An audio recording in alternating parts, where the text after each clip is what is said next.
Good evening, ladies and gentlemen. Welcome to the first edition of Economics Briefcase on Camnet TV. This is a new program that is going to be every Thursday at 20:45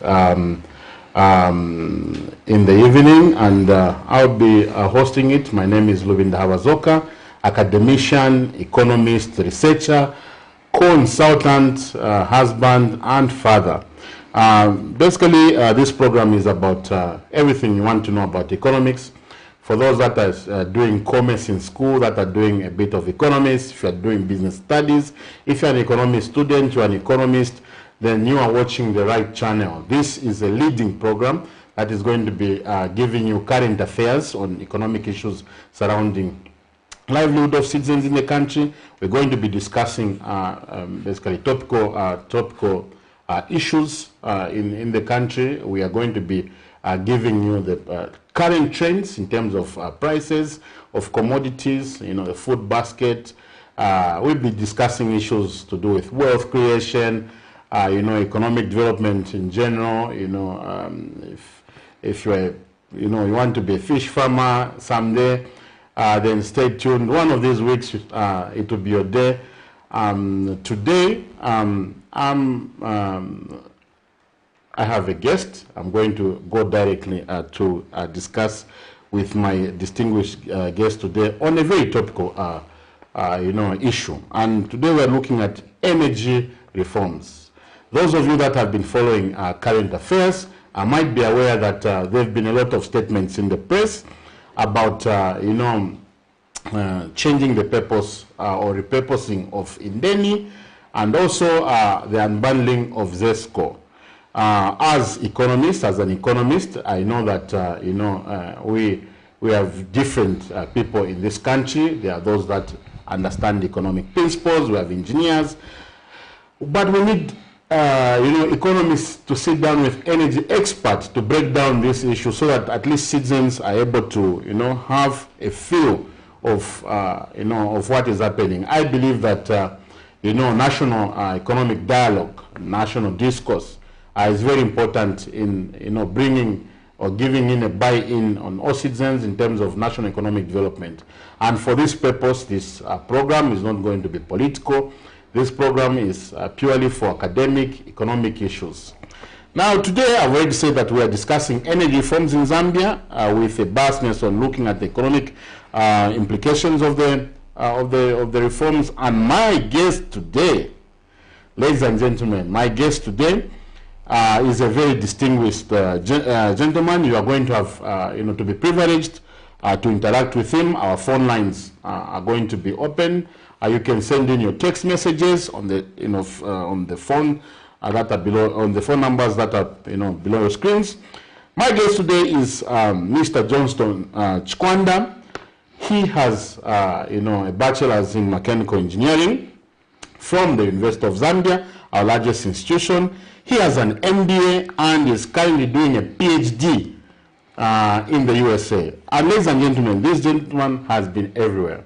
First of all, he worked for SASO and represented them at a very high body there in South Africa. That is SASO Oil. Everybody knows that SASO Oil is a very big, company. He was, I think, until 2 months ago, the board chairperson of the Rural Electrification Authority. He has sat on the board of directors for Indeni Petroleum Refinery, and he has also served as a board member at the Energy Regulation Board. So, ladies and gentlemen, there's no other person that knows the sectors, both the electricity sector and the fuel sector, like my guest today, Mr. CHIKWANDA. It is a pleasure, for you to come and open, this show with me today, and we're discussing a very, very important issue. Issues to do with legacy. Companies like Indeni and ZESCO to me are very, nostalgic and very intimate. I feel even like crying because our fathers, like the University of Zambia went to, our parents were taking one way, to each when they get paid just to contribute to build those companies. Thank you very much for for coming today. Thank you so much. Thank you for the invitation. And good evening, viewers. First question. Just maybe give us a brief background of our energy sector in relation to the oil industry, petroleum industry, and the electricity industry. In a nutshell, the energy sector is composed of the petroleum subsector and the electricity subsector, of which the subsector you can further unpack it to renewable energies and your traditional other forms of energy. That's how it sits. And of course, this is an enabler for economic development. The energy sector is that is the lifeblood of the economy. It is virtually impossible to organize a modern economy without energy. So you get it wrong, you're not going to go anywhere. And I'm equally as passionate as you are about the energy sector. This is the only sector I've spent my work life in, both in the country and outside the country. Within SADC region, I've been everywhere, and also into West Africa. And we are at a crossroad at the moment.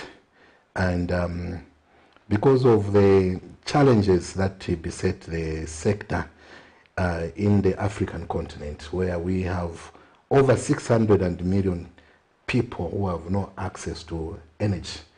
In this country, we are at about 35% national average electrification, 35%.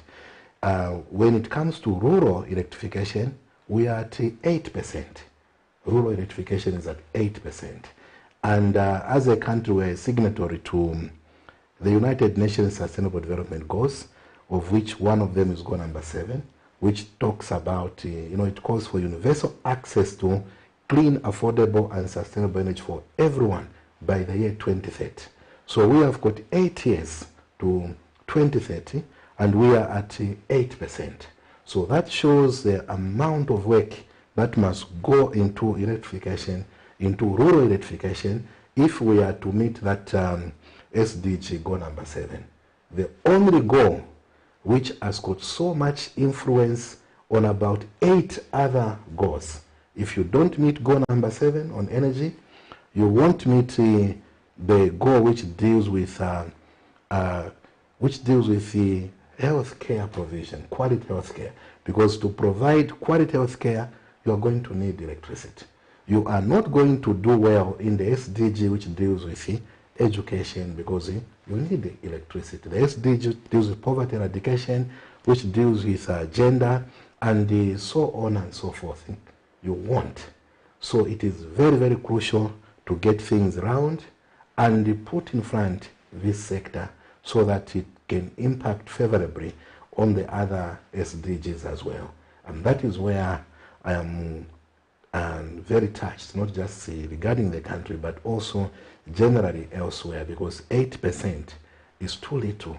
And this talks also to the funding levels that goes to rural electrification. Chronically, it has been an underfunded sector, although in the recent past, we saw it improving, and the 2022 budget has improved upon it by about 16%. Well, I was privileged to sit on a committee that was negotiating the construction of the Center for Nuclear Science and Technology. That was basically going to lead us to the creation of a nuclear power plant. So as an economist, out of interest, I started doing a lot of reading in terms of the energy sector. It's quite an interesting sector. What worried me was when I was looking at the source of cooking, for example, I found that about 60% of Zambians, actually above that, use firewood as a source of cooking, over 60%. The resources of lighting, you'll be shocked. Torch, that's torch, 55%. That is a source of lighting for the majority of citizens. In a country where we have Kariba Dam, we have Indeni, which provides some gas, I would like to believe. Why haven't we have a lot of sunlight, solar, what issues? Why don't we, enhance, the accessibility of modern sources of energy? The problem is what we already know, but we perhaps as policymakers decided not to do much about it. The issue of not having proper electricity, it is there, it is real. Even me, when I was growing up, I was born in Kapiri. We didn't have electricity in the home. We were using, not even candle, we were using kerosene for our lighting, for studying. It's a miracle that we could even come all the way into the universities. During my tour of duty as chairman of RIA, I went into some of the remotest parts of this country. And I was shocked.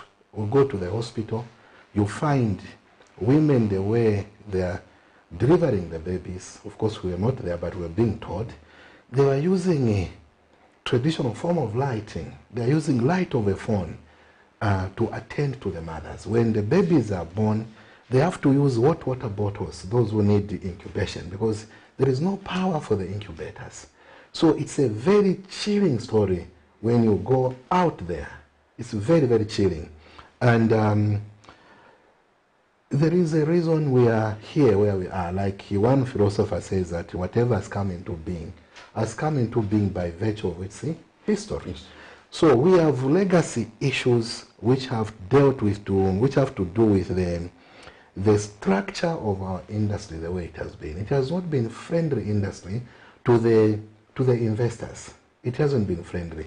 We have had the issues of poor tariffs that cannot attract investors to come, because an investor wants to recover their money.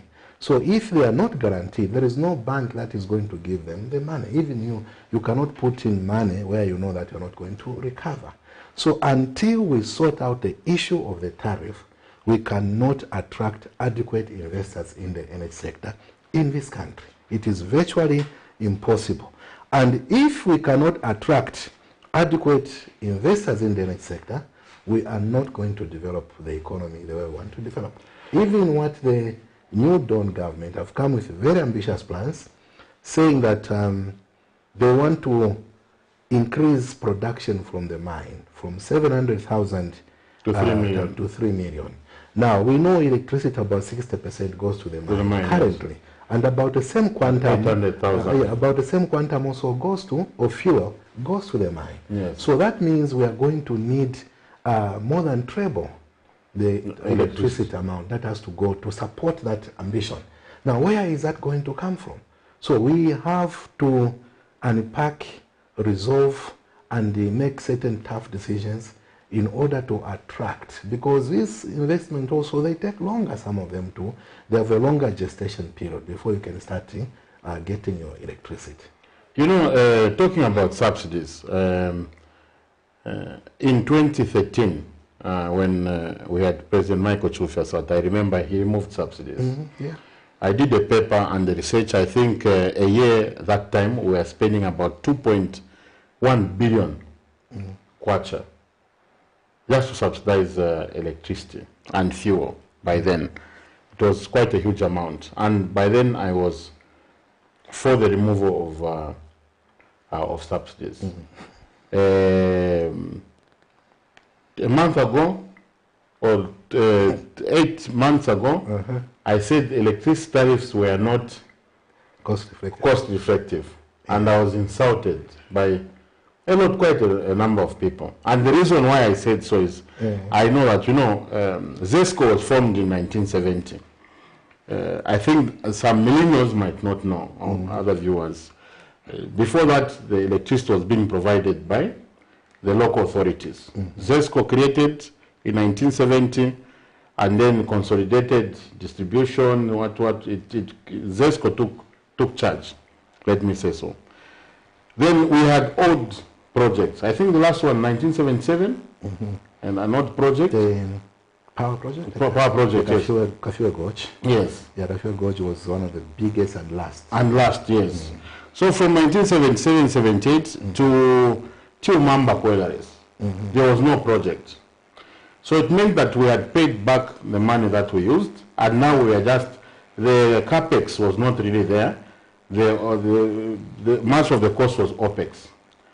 Coming new power station, Kariba expansion, foreign debt, these are, so I understood that ZESCO needs to repay its debt. So for it to repay its debt, because now the capex has grown, we need to increase the tariffs.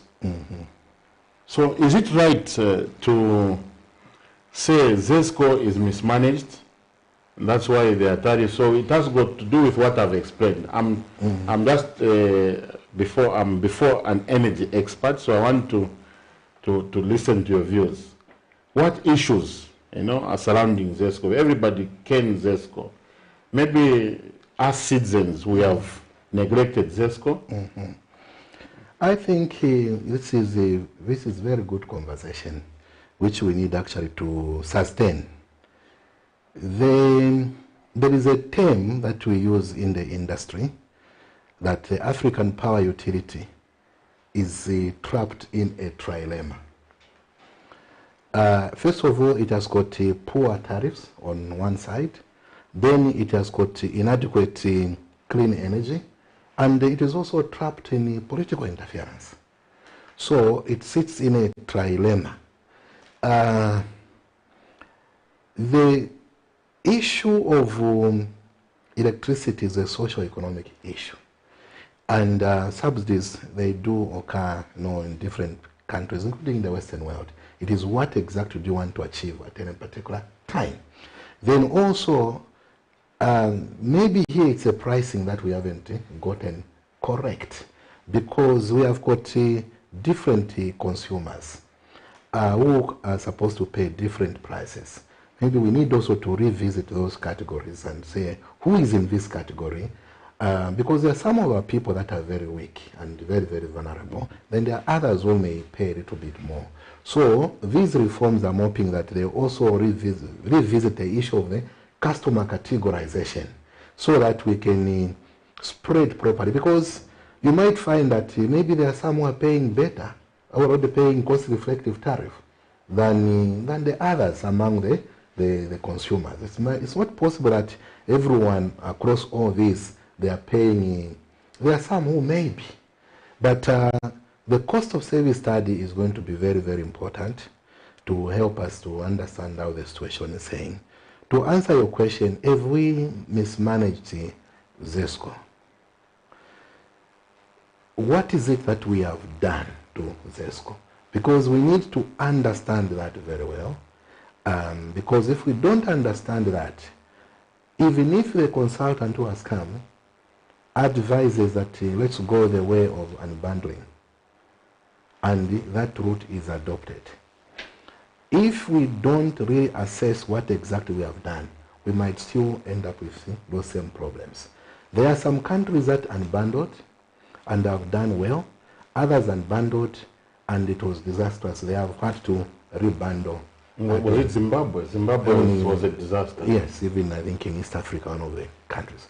So you have to really, really assess. If, for instance, one of the major challenges at ZESCO historically has been political interference. This is in the public domain. We can't even shy about it.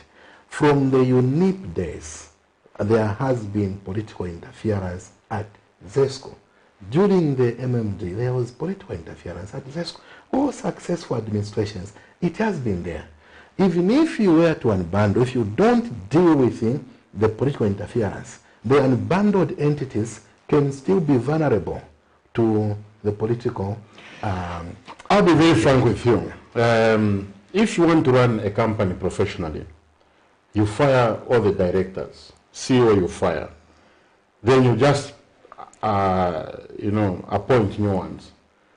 For me, you haven't done anything. For me, what I expect, like as an economist, what you need to do is you go into the press and advertise. We are looking for a CEO. We are looking for a director. Come and give us your vision. Then I'll come with my vision to say, my name is Lulinda Hawazoka. I've applied for the job of CEO. This is my vision for ZESCO. But from a corporate governance perspective, we have the top team has gone. Then they have given them idea, you need to do this. So where is the vision of the new team? You know, so well, that is why I was saying the African power utility is trapped in a trilemma, of which one of the legs there is political interference. And what you are saying all is vested within the political interference realm. The way we, by the way, some of these people are very, very competent, very competent. So they have been very, very vulnerable to external forces. So to answer the question of whether ZESCO has been mismanaged or not, in a way, it has been, the company has been at our mess, all of us, because one, we did not allow it to charge economic tariffs. Each time it wants to increase, there is total uproar when ERB goes to the public hearings. There is no time that the company has successfully managed to get a tariff. It is always total fight to get out of what it wants. So we have done that. But also the policymakers, they each time it sometimes want to increase, they have not, allowed it to proceed to do that, because it's a socio-economic issue, especially when it's like 2 years before the general elections. That's when we begin to see strange things in the energy sector. Historically, across all governments, prices reducing, subsidies coming in, and immediately after that, it's another uphill. But so there have been things that have been cyclic that keep on recurring just about 2 years before the elections, which happened in this country. When I used to be at EAZ, I was accused to be very favoring government. So, I'm referring to the point of ZESCO has been unable to get a tariff. So when I was at EAZ, I used to work closely with, both the private and the public sector. I used to understand what the problems are going. Whoever is cheating will call them out. Whoever is doing good won't call them out. So I would like to admit that I've been to ZESCO before, and I was told I had done some article on how ZESCO is incompetent and what. So I was called and I was given the real picture. And I told them, maybe we need to give more information to the public. What people don't know, that even if we have about 2,800 megawatts capacity now. If we increase it to 5,000, we don't have the transmission, we don't have the infrastructure to carry that much. That's what people don't know. I'm not an expert, but from the little things that I did in my work, I know that even if we brought in nuclear power here, or even solar, we won't have the base load to support that. The reason I'm using these terms is that, do our engineers advise government using this language to say, for example, I want to jump into the energy sector. I'm not an engineer, so I want to jump into the oil industry. I'm not an engineer. First, we haven't run away from unbundling. They are trying to change government is trying to change the purpose of Indenia. If I have a hose pipe, and that hose pipe was carrying Coca-Cola for 20 years. When I say now this hose pipe is going to be carrying milk, Sprite, is it technology? Is it cheap to transition in that form? No. If it was the other way around, it is easier. First and foremost, Tazama pipeline was built and commissioned in 1968, and it was bringing refined fuel in the country. So when we saw that the consumption patterns started changing now, we needed more HF4, which is, so the decision was made now to build the Indeni and to start bringing in crude oil, so that we can have HF4, so on and so forth. So for about 40 years, that pipeline has been bringing crude oil. There are certain things that have happened inside that pipeline. I know from time to time it is cleaned. using a process that we call pigging. That's a technical term, where they push something in the pipeline and it is carrying the sludge. So I don't know when the last time that was done. So there is a process called flushing, because this is now management of change. There is a protocol. You can't just change an engineering transport system overnight. No, there are stages, there are steps that have to be followed. You have to do a study, a technical study. From a commercial, yes, it makes sense, because you can make a decision, that if I bring by road, I'm going to pay $140 per ton. If I bring by pipeline, I'll pay 55 or 60, so I'm good to go. But the technical aspect. So you need to flush the pipeline. And you flush. What is it that you're going to carry is going to help you understand what you're going to use to flush it. And that pipeline is 1,700 kilometers. So you're going to need a shipload of whatever material which is appropriate that you're going to use to do the flushing of the pipeline. Then when you do that, what will come out most likely is sludge and other black materials, whatever, out there, which is going to waste. And you have to now make a decision. With this that has come out, am I convinced that the pipeline now is clean? How convinced I am? So you run perhaps another flushing. Another shipload goes in. How much is a shipload? Well, it depends on the material. If it's for example, no, you can't even go that, because if you're going to use diesel to flush, you're going to spend more than $50 million. So if it's 2 shiploads, you spend more than $100 million just for flushing and other things. But they may maybe use kerosene or other materials, but still it is quite considerable, because you need a shipload to flush that pipeline. So we need to deal with that. And then the other thing is we need also the security detail, because it has been carrying crude. So now when you begin to use to transport refined, so there are security issues that are going to arise. How are we going to monitor 1,700 kilometers of the servitude to ensure that in Konde, in the mountains, yes, in the mountains there, how are we going to do? So all those protocols have to be in place. How are we going to monitor and also understand the profile of the pipeline, because it's also very odd. Remember, it was buried there in 1968, although certain portions have been worked on and replaced. How is the integrity of the pipeline? How is the thickness of the pipeline? How is it? So all that, should we be using that pipeline, or perhaps if our new policy is to transport using pipeline, should we perhaps maybe just build a big multi-purpose pipeline, which instead of using a 53-year-old pipeline, which cannot even meet the national consumption. If I was invited to a room to say, what is your take? I'll say, I spoke with the energy expert, Mr. CHIKWANDA, and he told me that, let's look at this, maybe a multi-purpose pipeline. Mm-hmm. So yours is, a technical, yeah. So they will say, but who's going to fund? Then I'm going to tell them, look, we have Congo. Mm-hmm. They need fuel. I don't know how Zimbabwe gets it. No, Zimbabwe also uses a pipeline, by road and pipeline as well. So the funding is not a problem. This is a commodity. This is a commodity which is the on demand. When I don't want to mention certain things for certain reasons, because I'm still bound by certain oaths. But if honestly speaking, the change of the policy is to use pipeline. First, the direction government is taking is appreciated and commendable, because I think they want to increase the security of supply to see if we can lower the pump prices down.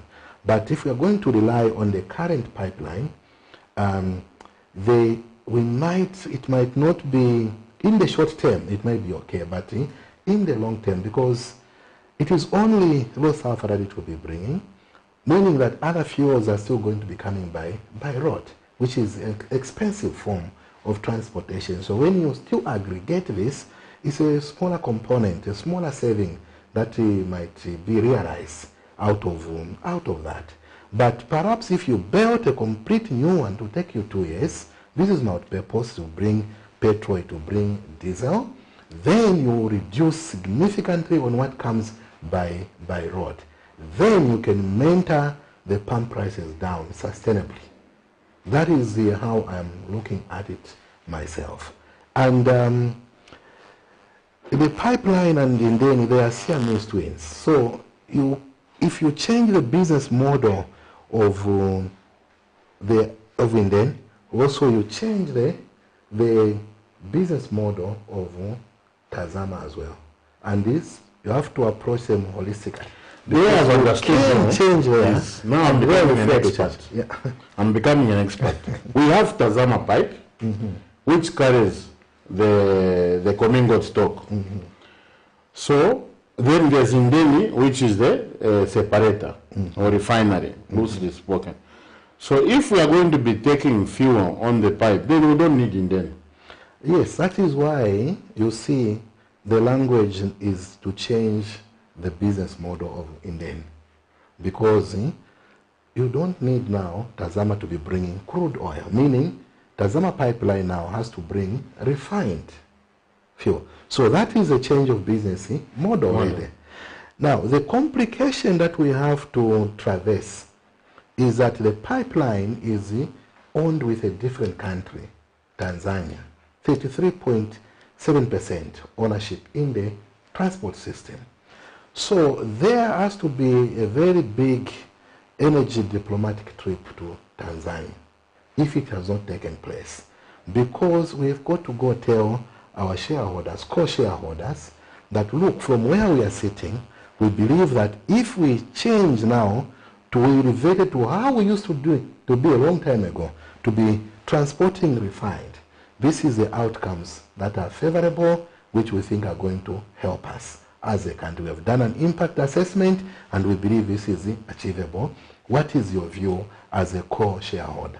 Then the co-shareholder will also analyze their situation. They create an impact assessment. You know, there are hundreds of Tanzanian trucks which bring refined fuel to Zambia, which when we change the business model, they won't be able to do that now. So they will look at their own situation, how has the security issue in the pipeline been done, so on and so forth. It's a cabinet issue.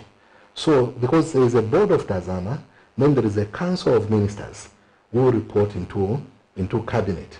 So you can expect the ministers responsible for transport and energy there, when they are briefed, to go and brief cabinet. There will be a process here. Then maybe they have to hold the stakeholders consultations on how it is. So it's a whole lot of, it's a diplomatic issue that has to happen with regard to Tanzania. And I pray that the process doesn't delay, that we get their blessings if we haven't already gotten it, because if it goes the other way around, or if they delay, then we will create a problem on the other Siamese twins in Indeni, because we will have already declared them redundant, we will have already paid them, then we find that the other partners are not coming to the party at a pace that we want. So that's why they have to be done in a very holistic approach.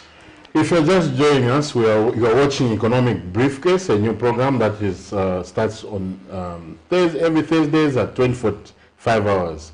We'll take a small commercial break. We'll be opening the phone lines. We'll be taking your messages.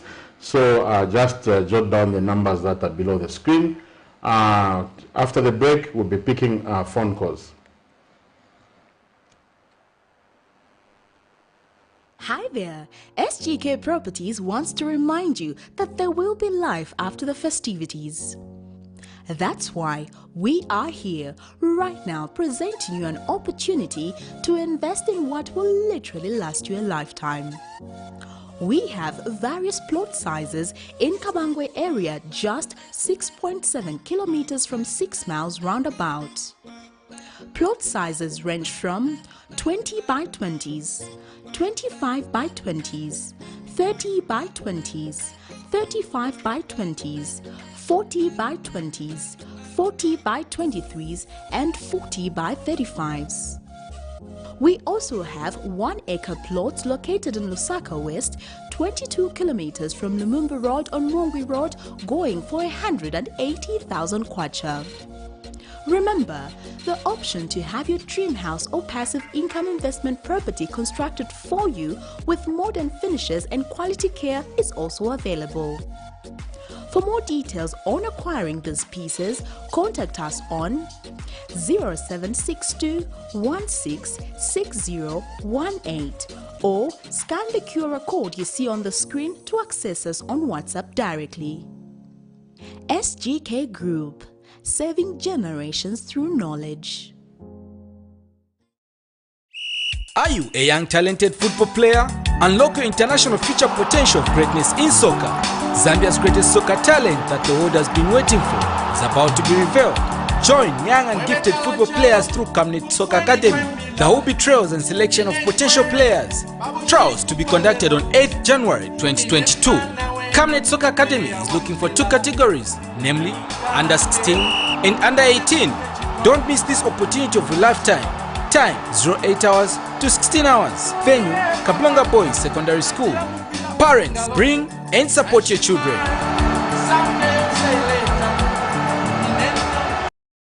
Camnet TV is becoming big and better. You can now watch Camnet TV wherever you are around the world, simply by downloading the Camnet TV app.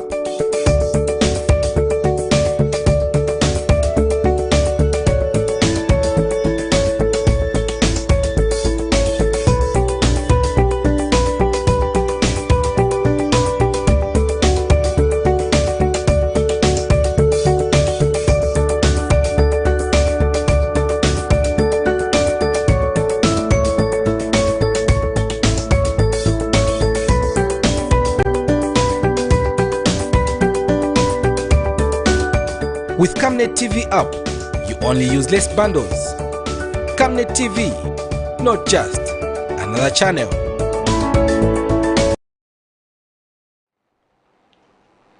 You are watching Economic Briefcase on Camnet TV.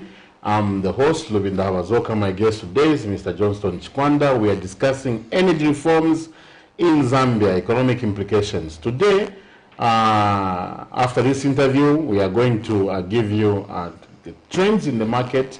We're going to give you commodity prices. We're going to, discuss other issues that have been happening in the media. If we miss out something, please stay by your phones. Send us your messages. You can contribute so that we can also discuss those issues. For now, the lines are open. The messages we are overwhelmingly receiving. So you can call anytime. Mr. Chikwanda, I'm now beginning to understand. I'm beginning to become an expert. So it means when we start importing, just for example, one commodity on the pipeline, then in Deni, the refinery itself, there's been no use. There is definitely. That's why the business model is being changed. Because we want to be moving diesel using the pipeline, which is refined diesel using the pipeline.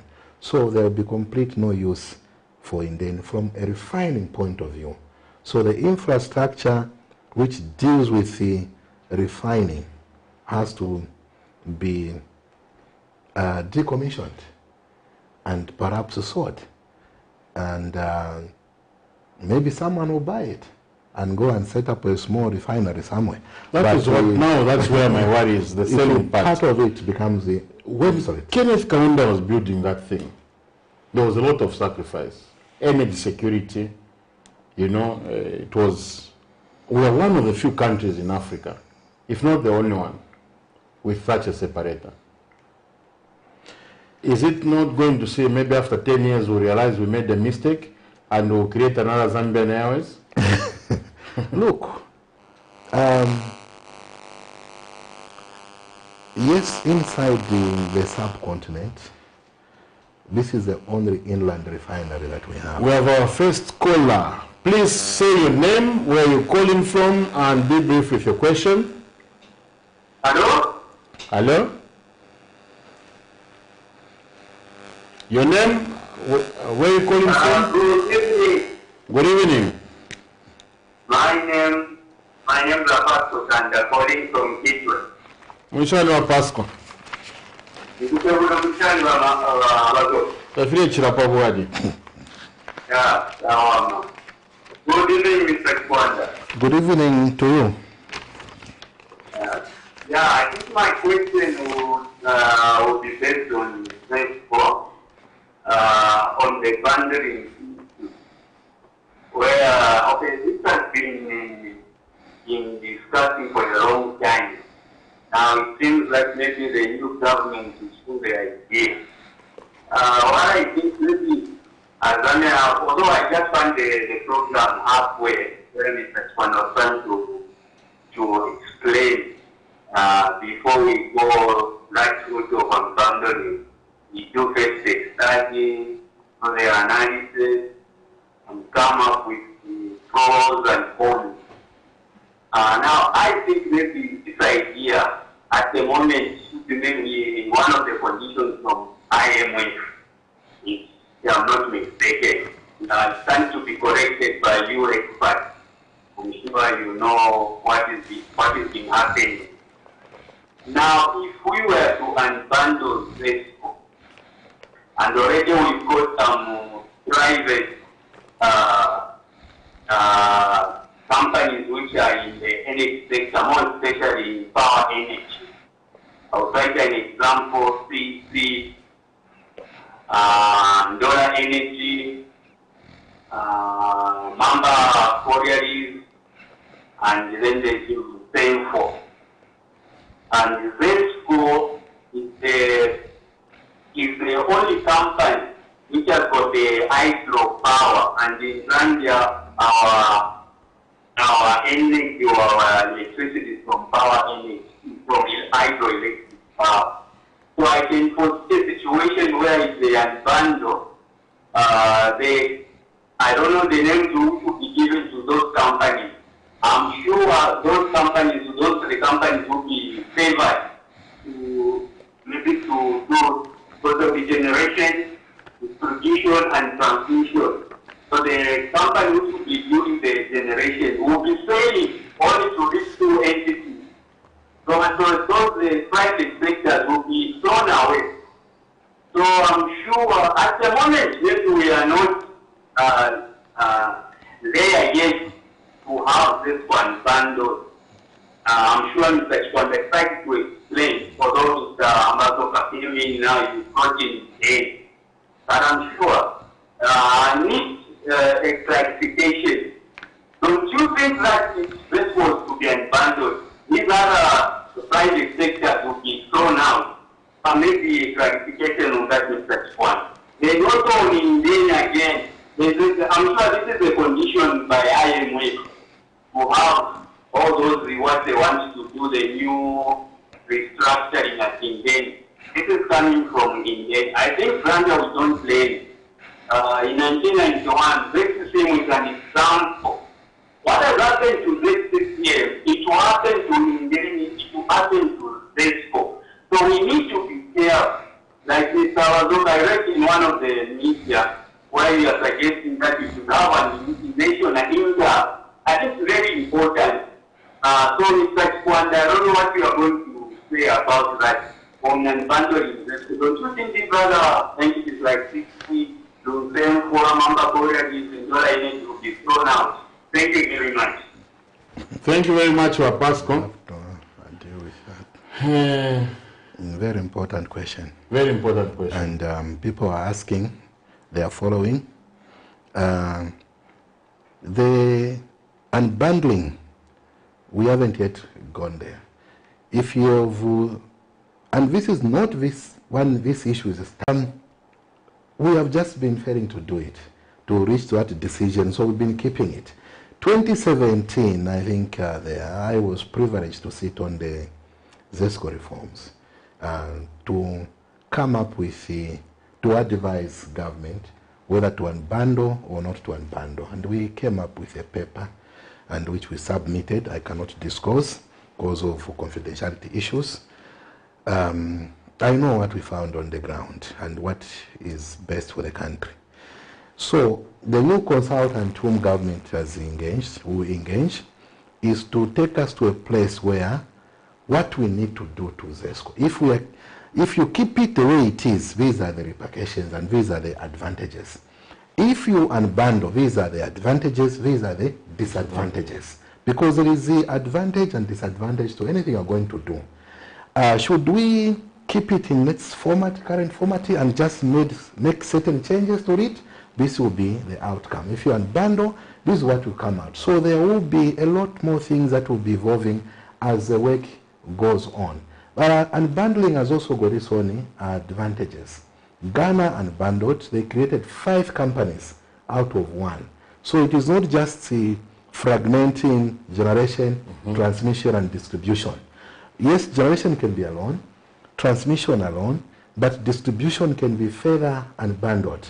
You can create maybe 5 companies out of distribution to deal at regional level, more like the way our water utility companies are at the provincial level, so on and so forth. So you can also scatter your distribution up that pattern. That's further unbundling distribution. So what is it that you are trying to achieve when you are doing that? Of course, you are trying to improve transparency, accountability, take away redundancy, and depending on how many you create, you can even create actually more jobs, because right now they are using a shared support service as one company. Well, when you break them up maybe to 5 or 8 companies, each company that goes on will have its own managing director. It will also have its own support structure. So you can actually increase. And the cost pushed to the consumer? It will come to the consumer, of course. So it really depends on how many you want and what exactly do you want to achieve. Is it, when you unbundle, by the way, we need to get this clearly. It does not mean you are selling those companies to foreign investors. No. You can unbundle and they can still remain state-owned enterprises like the Ghanaian. But maybe you can also bring in some investors at a point where you perceive that there is a lot of political interference which is happening there. This is the point that so in Russia they also unbundled. Yes. Yeah, they created a very big company called Rao ES. It was owned by a guy called Chubais. He became a midnight tycoon. My worry is when we unbundle, ZESCO, the way it is, it's fortunately, it's very difficult to privatize it. Now, when you unbundle it, you will leave room to allow foreigners to come into the energy sector. Experience has confirmed in Zambia that foreigners have never, at any particular moment, done anything to the satisfaction of these citizens. And I'll mention one. We saw them Dunlop. They packed the bags and took it to Zimbabwe.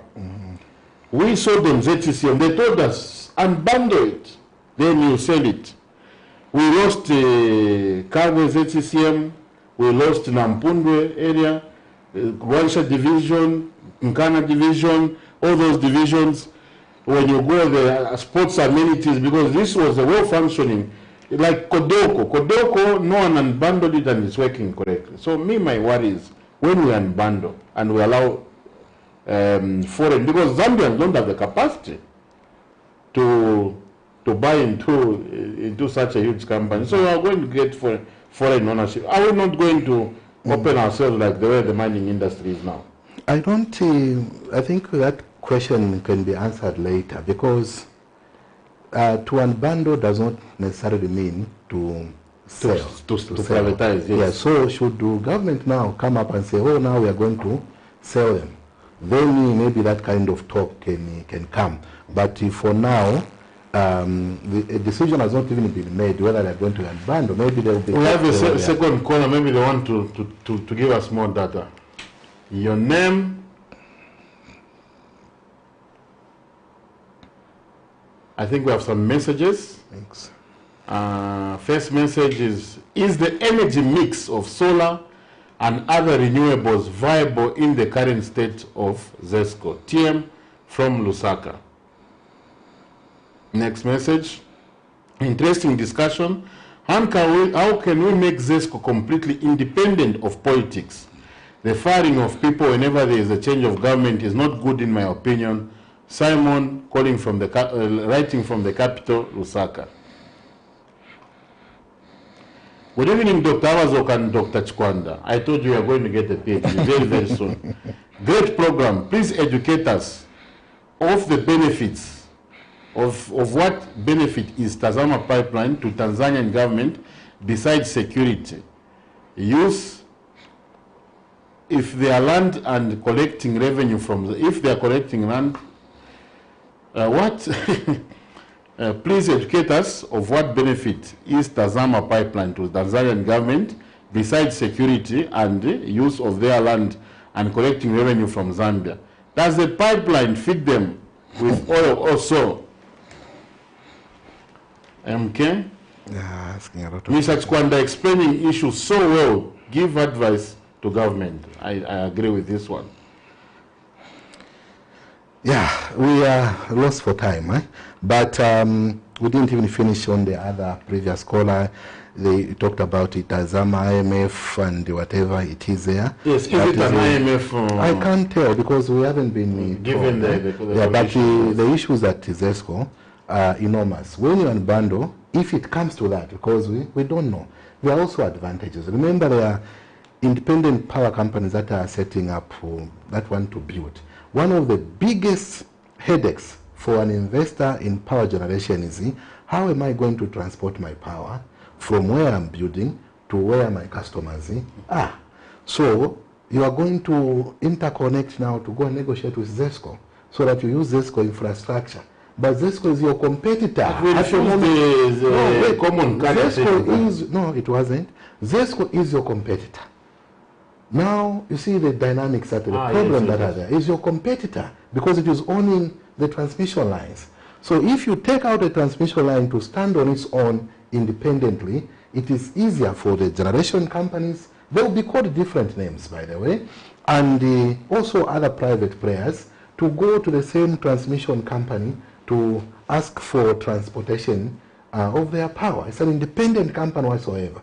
At the moment, it's a nightmare to go into use those particular access. Thank God we have an access, common carrier, which is topical and having a lot of legal issues around that. But you can, under the current dispensation, if you unbundle, the issue of common carrier is going to be an everyday bread for everyone because you can't survive without common carrier status in a new dispensation. Should it head to that? So that is a problem on current situation where the corridor you want to use is sitting with your competitor. It's a problem. So you have to depend on the regulator to step in there. But the regulator also been given now more power. So it is a bit easier. But when you fragment, it is at least it eases the space. So it is solving one of the major bottlenecks that we have been sitting with if we unbundle. But of course, there are some other challenges that unbundling can create if you don't handle it well. Whether it's coming from IMF or what, that I cannot speculate because I'm not privy to the conditions. Tanzania was part of the oil, I think. No, they are not using the pipeline. That's what is of what benefit. Yes. Now, obviously, by asking this question, the mind of somebody will be saying, so we should expect them to agree to whatever we want to use the pipeline for. That is the logic behind that question of what use is it. Does it matter to you whether we use the refined or we use the crude? I see. It does matter. It does matter. The reason is because we own the pipeline together. Yes. One. Then two, there are issues of diplomatic integration there which are at stake. And then three, they also create jobs. Tazama employs more than 600, if I'm not mistaken, almost double the staff complement at Indeni. Yes, so there are also issues of jobs there. And of course the issue of the land you mentioned, but there is also people benefit indirectly because by us using it for crude oil, then there are transporters, there are hundreds of them who bring the refined fuel to Zambia by road. So if we change the use now to bringing refined, it means you are taking the business from these transporters you're bringing it to the pipeline. So there is an impact there because they've been benefiting. There are some businesses around this horizontal structure around the pipeline which feed off this. So if you change the mode, you can impact the entire ecosystem around the pipeline. And that is where politics now come in there. And that's why it becomes a diplomatic issue to deal with it. Because the transporters there, we don't know who they are. We haven't done stakeholder analysis. Who are they? How powerful are they? How close are they to the centers of power? How strong are they with lobbying? So all those things we need to unpack. You know, Mr. Chikwanda, I think great. Yeah.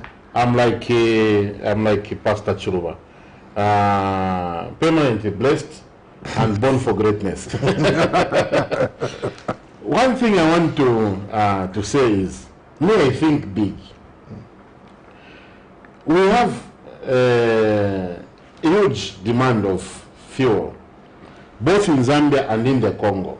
Congo is trucks passing through Zambia and through some other going into Lubumbashi. They are a huge consumer of. They have also mines and all those things. Can we sit down, that India I'm talking about, maybe we sit down and say, let us create a new pipeline to, let's leave the Indeni the way it is. Find an equity investor. Maybe go to Congo. Say, Congolese, are you ready to put in 500 million? All the mines. The mines consume, maybe the mines might be interested. Since they want to grow production to over 3 million. And when I heard that, I just sat down and said, look, we are producing so much electricity. We are 800,000 tons today. They are consuming about 60% of our electricity, and fuel should be also in about 50%. In the same margin. So we need now to do times 3 for them to be able to produce 3 million tons. Maybe this is the right time to say Indeni is one company. Maybe let's look the Angolan route. We do another pipeline from Angola opening up into northwestern province. Or the same route, or I don't know whichever, I don't know if maybe through Volta or Mozambique. And we can also do another one. I don't know how Tanzania is going to accept that. Then we create another. We are growing. You can use even the Tazama itself. It's the way is the servitude is 50 meters. Yes. So it can also. We do, and we have instead of yes. So that one will bring, the other one will bring. If you are saying, okay, this one is more expensive, it might distort the price. So you tell the Congolese, come and pick from Undora. Those guys are more than willing to come and do it and get. I don't know. Maybe that's the way we should think that. Then talking about the electricity grid. Our grid is rotten. That's what people do not know. When was it created? Me, I grew up in Wansha.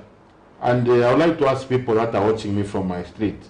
Since when were lines changed from the transmitter, you call them transformer, to your homes? Since when was that line changed?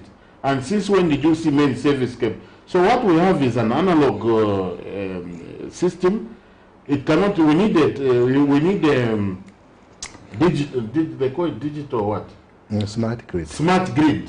That's what we need. May he so rest in peace, former Secretary of the Cabinet, Dr. Msiska, used to talk about the smart grid. Smart grid, smart grid. I think that's the discourse we're supposed to be having. Let's first, let's not rush. I know probably it might be the IMF. I'm merely speculating. Let's not rush. Let's discuss. We have, people, knowledgeable people like you. I'm very impressed. I'm learning a lot. We have a lot of people that understand finance, project financing. Maybe we can sit down and come up with a win-win situation for our country. I think that is my my contribution to that. Solar. Can our grid adopt solar? It's there are limitations. I know there was a question about introducing solar within ZESCO and things like that. First and foremost, our national energy infrastructure is built around hydro, because that is where we have the arbitrage. Our national arbitrage is around the water bodies. So we continue to rely on the water bodies. Now, the extent to which we can depend on the water bodies is up to 6,000 megawatts. That is the national potential that we have. Beyond 6,000 megawatts, when we have built on all these rivers that we can use, the future energy has to come from somewhere else. And this is where those things like nuclear now we are coming in, and so on and so forth. Because 20 years from now, the demand is going to be more than 6,000 megawatts. So where is the future power going to come from? That 50 years from now, when we'll be needing more than 30,000 megawatts, where is the power going to be coming from? Because certain decisions have to be made now, because they have got a long gestation period before they can materialize. There is a problem at the moment around the solar, because it is intermittent. You have your solar during the day, in the night, so integrating it to the national grid, which is producing on 24-hour basis, there are technical issues there. So you can't say we have 3,000 megawatts, if you say, of what is coming from the rivers and what. I'm trying to avoid to use the word the best load. I'm trying to find the best way to explain to people. But, what is coming out of solar to be really down, let's say the signature is moved up, down like this. That's how it is moving. Then what is coming from this, your hydro, because they are running 24/7, let's say the signature is moving like that. Now, this is a closed circuit. So if you come and interlink one which is moving like this and the one which does like that, so there is a percentage, a limitation to which you can do. And the experts have told us about 10 to 15% of the base load. Meaning, if we produce 3,000, that's a base load. Solar, maybe we can integrate about 300 megawatts or so. So we have to continuously improve the base load. That is what will determine how much solar we can integrate to the national grid. Otherwise, the benefit has to be by deploying it in off-grid system, those that are not depending on interconnecting on the national grid. And I'm very happy that you've really explained very well about, people think you can just wake up and the whole grid is so. No. And once it goes down, there's a cloud. You crash the system. You can have I'm not an expert, but I'm sure you have seen that I've been somewhere where they were discussing these things. Thank you very much. We should be winding up with you, but not winding up the program. We still have another segment for you where we're going to discuss current market trends and what is happening both in the conventional media and on social media. Just to conclude, where do you think we are going? In your final remarks, where are we going as a country? We have from an energy sector point of view. Yes, no, not from this. From an energy. I think the new Dawn government has continued the energy sector reforms.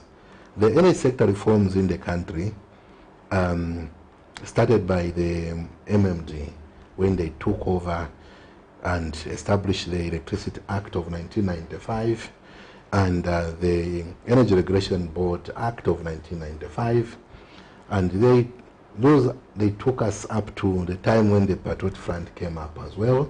And Patriot Front also introduced the reforms, abolished the subsidies. Then later on came and slid into the subsidies, and they moved very, very fast with the energy sector reforms. They passed the new energy policy of 2019, which is one of the best policies that we've ever seen, which informed the development of the Electricity Act of 2019 and the Energy Act of 2019, which have unpacked the space and sanitized to a great extent, which makes it even possible some of the things which the new Dawn government wants to build upon. So what now is happening to ZESCO? These are culmination of the various stages of the reforms. So they are merely pushing the reforms to another level, to just take the sector to another level in the reform journey. That is what. Do I have confidence? It is clear, and I think credit has been provided that we can do better. The sector has not grown in tandem with its potential. We all know that.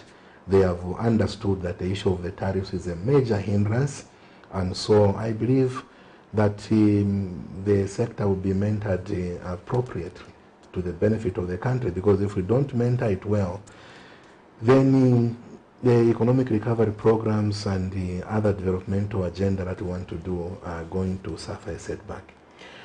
Thank you very much. I'm very confident that at least we are going to, let's hope that the nation will continue discussing the energy sector. Energy is at the heart of any economy. Dear viewers, we now take a short break, and when we are back, market trends. Are you a young talented football player? Unlock your international future potential of greatness in soccer. Zambia's greatest soccer talent that the world has been waiting for is about to be revealed. Join young and gifted football players through Camnet Soccer Academy. There will be trials and selection of potential players. Trials to be conducted on 8th January 2022. Camnet Soccer Academy is looking for 2 categories, namely under 16 and under 18. Don't miss this opportunity of a lifetime. Time 08 hours to 16 hours. Venue Kablonga Boys Secondary School. Parents, bring and support your children.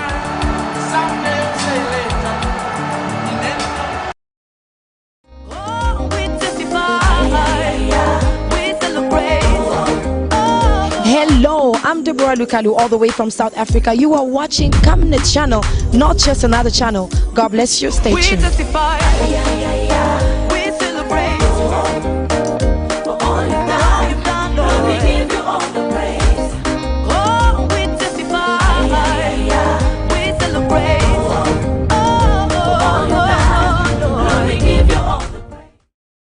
Tell your mother, Happy Christmas, Happy New Year, Happy Christmas. To all our Camnet TV viewers, you have been a blessing. The Healing Word Ministries International, the church that my wife and I pastor, you are just phenomenal. May the Lord bless you in 2022. For the Lord to allow us to enter into 2022 by His special grace, we can only say, Lord, we thank you for your mercies and grace. We've gone through a lot of things in 2021, but God has given us a fresh start, a brand new day. We are entering it with the right footing and putting God ahead of us, knowing that it's by His mercies and grace. We know that we cannot do it without Him. Personally, my husband and I, we cannot do anything without the Lord. We refuse to take Him for granted or think we are any more special than all of you people. May God bless you, Camnet TV viewers. You are just the best. God bless you, world. God bless you, Healing Word Ministries. We love you. And keep watching Camnet TV, because Camnet TV is not just another channel. You were born for greatness. For greatness. You're watching Economic Briefcase on Camnet TV. Camnet TV, not just another TV.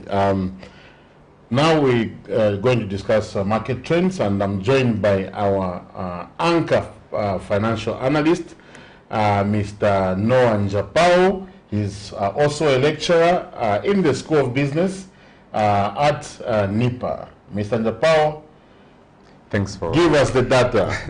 Thanks for having me, Doc. I think we'll start with we check the exchange rates.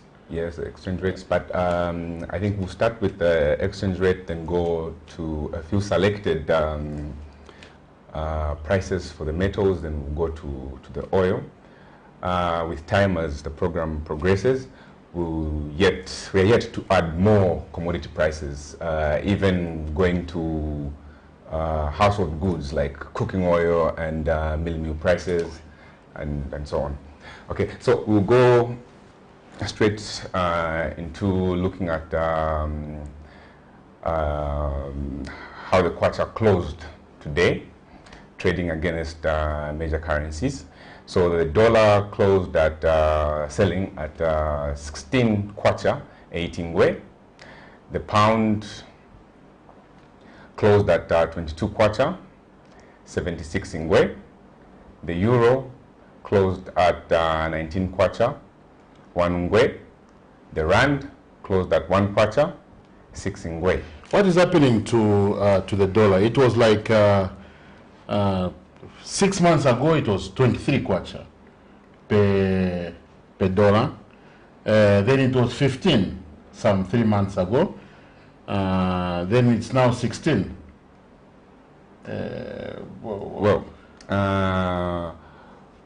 We'll see a sluggish trend the kwacha to dollar in the coming few months. I don't think we'll be able to see much movement. I think we've seen it stabilize maybe around 16.5, 16.6. Let's check if we can get crude oil. Actually, we'll look at metal prices. I just selected fuel. This is per ton. So these are LME prices. Copper is trading at $9,778. That's we're seeing an upward movement of 1.22%. Then zinc is trading at $3,660 per ton. That's an upward movement of 1.61%. Nickel is trading at $20,900.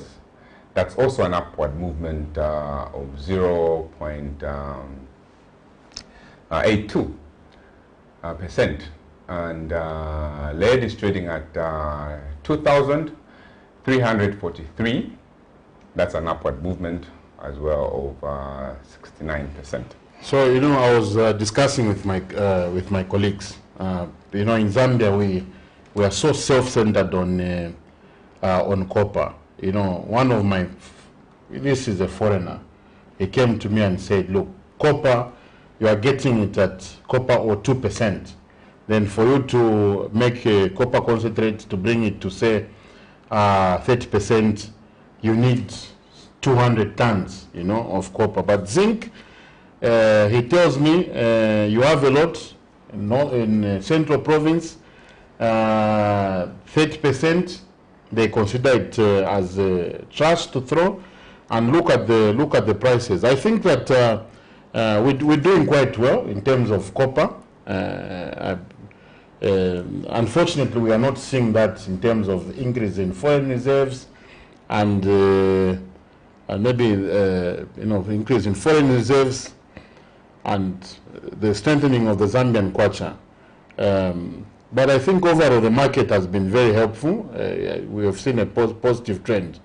What else do we have? We just have the price of crude oil. There are two benchmarks here, the WTI crude and the Brent crude. We use the Brent crude. This is the international benchmark that the international market uses. This is per barrel. So this is $81.93. Okay, that's an upward movement of 1.4%. And for those of us economists, if you see the rate at which the percentage increase in copper prices, it was also up by about 1%. Around that much. So that shows you, people always wonder, fuel is not a major commodity. We don't have oil. So look, the way it moves is that when oil prices are moving up, copper prices are also moving up. So where you are paying more to get to get a liter or a barrel of crude, you're compensated on also the increase in the ton of copper. But of course, when you look at Zambia, what we import is commingled stock, but generally that's the general idea. Fortunately, during COVID times, we have seen that there's the boom in the electric industry, electric automobile industry, and we are guaranteed with Tesla. What's that guy's name, the owner of Tesla? Elon Musk. Elon Musk, yeah. With Elon Musk, we are guaranteed that our copper prices are going to be very high. Cobalt, because of electric cars, I think. Yes. There's also manganese that we haven't talked about there. We will include it in our next segment. So in the battery we have manganese and what? And cobalt. Should be cobalt. And the people from Mapula and the Central Province. There's a lot of manganese, eh? That is what you have. Those things that you pick by the roads. That is manganese, and manganese is blended with cobalt to make car batteries. Car batteries. The batteries that you use. So if we are going to be bringing experts, mining experts that are going to tell us mining manganese is not very expensive. There are a lot of Indians mining and Chinese mining manganese. In Central Province. And in our country. Let me pick some daily tabloids. What is in the papers of the Daily Nation. Daily Nation. Maybe let me give you some. I'll give you the most controversial one. Let me give you this other one. So, Daily Nation, what is the Daily Nation saying? Business news. So the Daily Nation says, mines pay close to 2 billion in direct taxes to boss, as stakeholders call for abolishment of the dollarization of mining taxes. So, without going through into the article, this talks about, government introduced a system where instead of mining companies getting kwacha and looking for dollars in Zambia, putting pressure on dollars, they told them, when you go and sell your copper outside the country for dollars, you bring the dollars here in Zambia and come and pay taxes. And for that reason, our reserves were increasing. But some stakeholders are basically calling for the abolishment of dollarization in the mining industry. Now, could that be the reason why we saw the kwacha appreciate? I think so, because people are probably scared and people are trying to take stock. I think such news, I think we need some firm grip on it. There's this thing that I want to discuss. I didn't discuss with you earlier. Village banking nets over $10,000 investment lots. Now, I don't want to go into the details of this story. Well, our banks failing to provide the service such that village banking has become so. It's actually a cheap source of funds for SMEs. You get money at very low rates. Okay, so I would actually encourage a lot of people to join such informal money. Yes. Now, where is where are the banks going to get money from? If we are all taking the money, those people running away with people's money at the end of the year.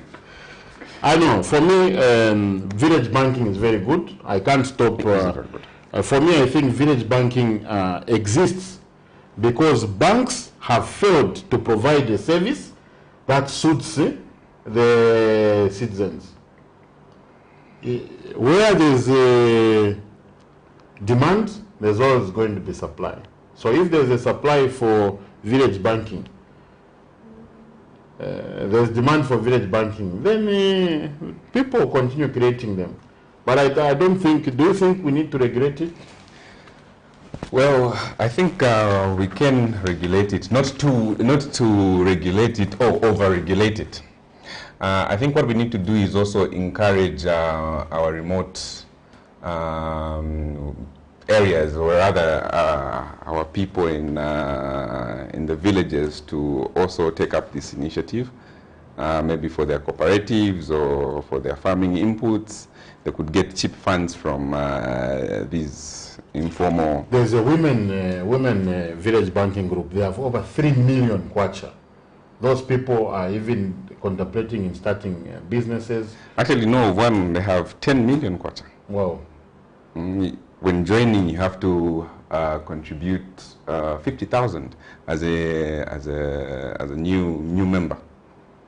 Maybe we need to create a segment, something a bit more formal, so that we provide safeguards to people. Otherwise, commercial banks, I think, I've seen some that are, saying that come to our bank and enjoy village banking kind of products. I think where there's demand, there's also going to be supply.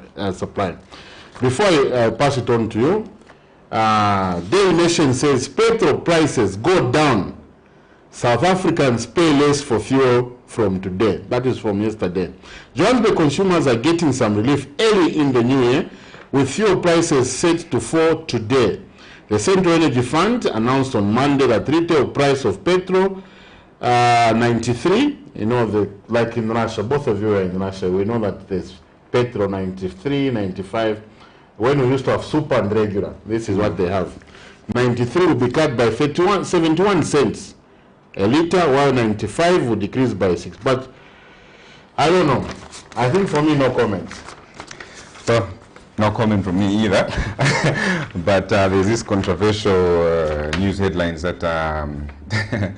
Which one do you have? The diggers. From the diggers. Okay. So the headline reads, we were stealing 3/4 from fuel, PF. But who is stealing 9/4 under UPND? Okay. I don't know. It seems he's agreeing to. Yeah. So there's this talk. I think it's without going to the merit. This is actually a statement meant by acting patriotic front president. Yes. Yeah, I think he said that they were being accused that they were stealing 3/4, I think, per liter. Now the price has increased of fuel, and so I think they have calculated 9. They're not stealing the other 9. I think that is. I think it's just something worth mentioning. Today we are discussing I think I'll give you the Daily Mail. I want to go to the gossip, the social media gossip. I think you finished the conventional media there. Okay, so Indian workers to get benefits in 3 days. Any comments on this one? I think it's very good, but I'm always for job creation. I know they are not going to lose their jobs. I think they are just moving from one part to another. They need to get their benefits. For me, I think that we need to think through, see maybe we can salvage Indeni. This was a topic that we have discussed at length. In the new year, I don't want people to lose jobs. Definitely. So another headline there says mine planned from Kushi. What are they going to be mining? Well, it says mineral exploration sets aside $5,000 for manganese production. I think this is what we were just talking about. Central Province. The people are setting up manganese mines. When you are doing what? You are sleeping. I think when we read, I've driven on that road. There's a lot of these mineral resources. When you, especially the youth, when you finish school, you are a mining engineer, you are a geologist. I'm sure in class you are at least 30 people. And in the same university you have economists. These are times when you form small groups, do a business plan. You are taught in university. You have villages, or this is Zambia, anyone can go there. You can see how you can. When we were looking at this paper, I brought it because they were talking about $5,000 only. That is how What much some of yours village then? banking. Yes, so village banking can on. even do it, yes. And then we are crying that we have no jobs in this country. I don't know. What next do you have? Afri-Exim Bank concludes $1.2 billion loan. This loan is a loan. Afri-Exim Bank is a bank that is domiciled in Egypt.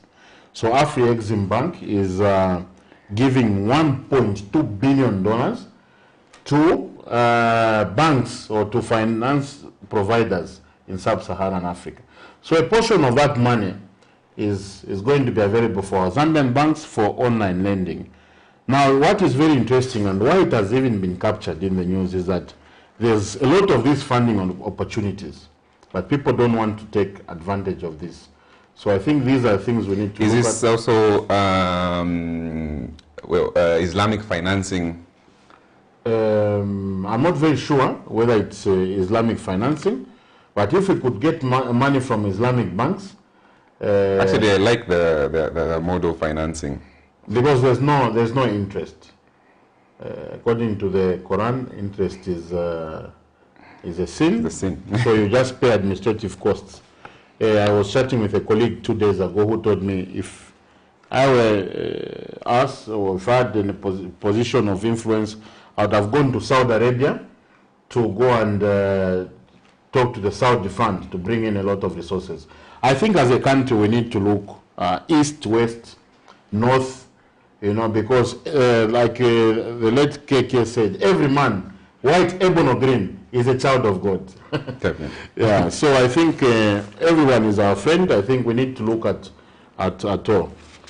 Yeah, I think you can go ahead and... So social media headlines, courtesy of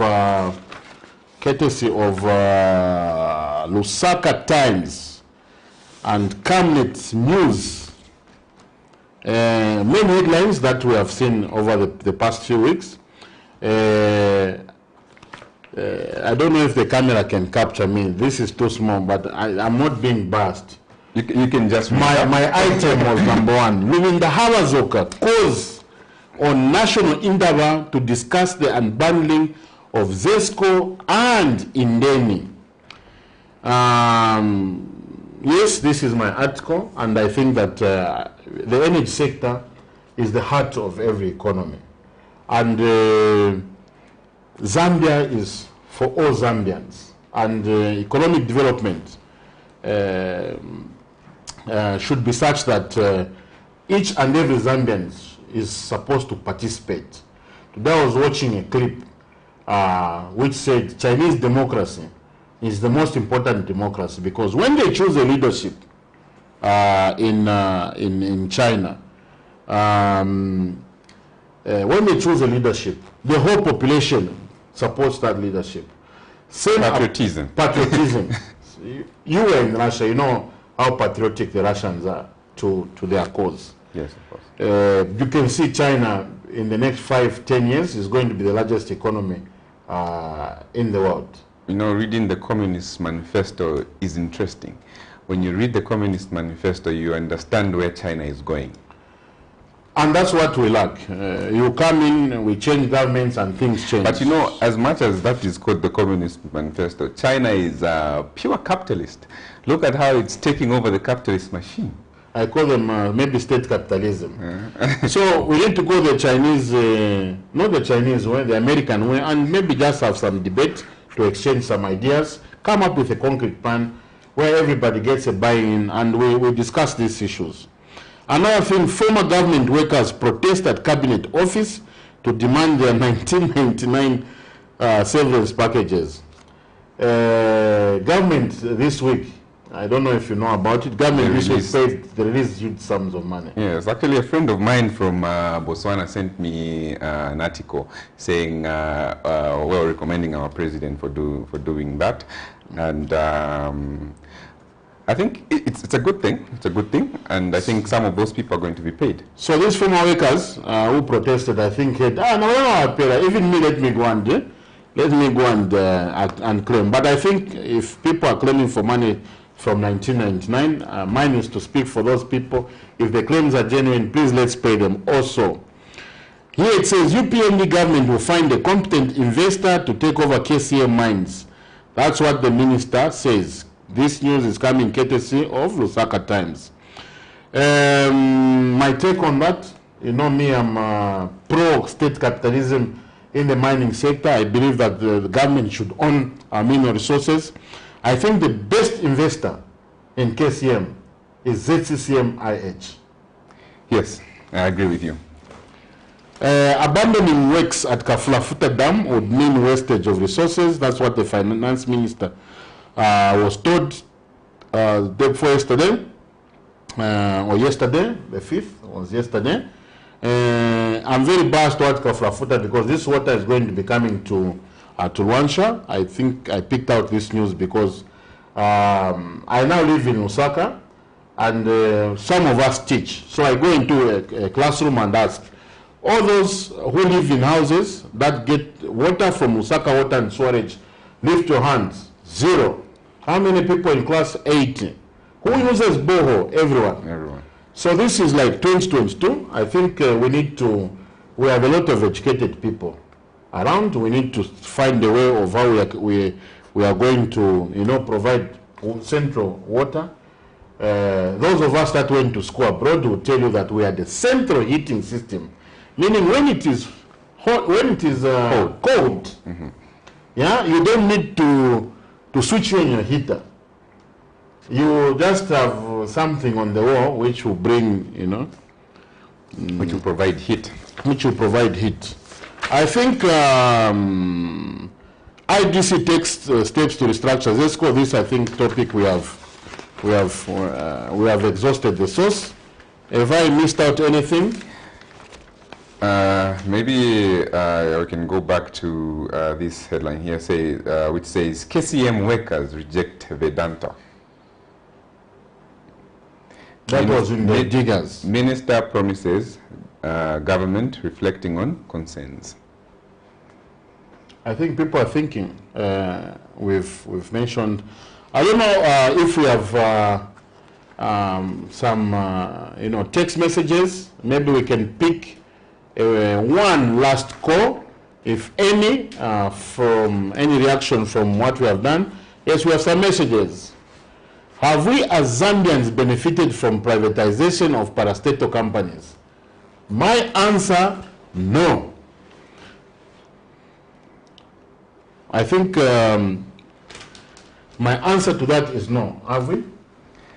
Well, for a selected field, that brought in expertise from out there. I'll give an example of Zanaco. The coming in of is it Rabobank? So we've seen Zanaco become a vibrant bank. It's one of the largest employers in the banking industry, and with that, I think we benefited some way, but with a selected few, of course, there have been. I would say we haven't benefited. I've just received a text message from a very respected former Minister of Finance. He served under Hint, under Mwanawasa. Okay. Yeah, very formidable. And just commending the show.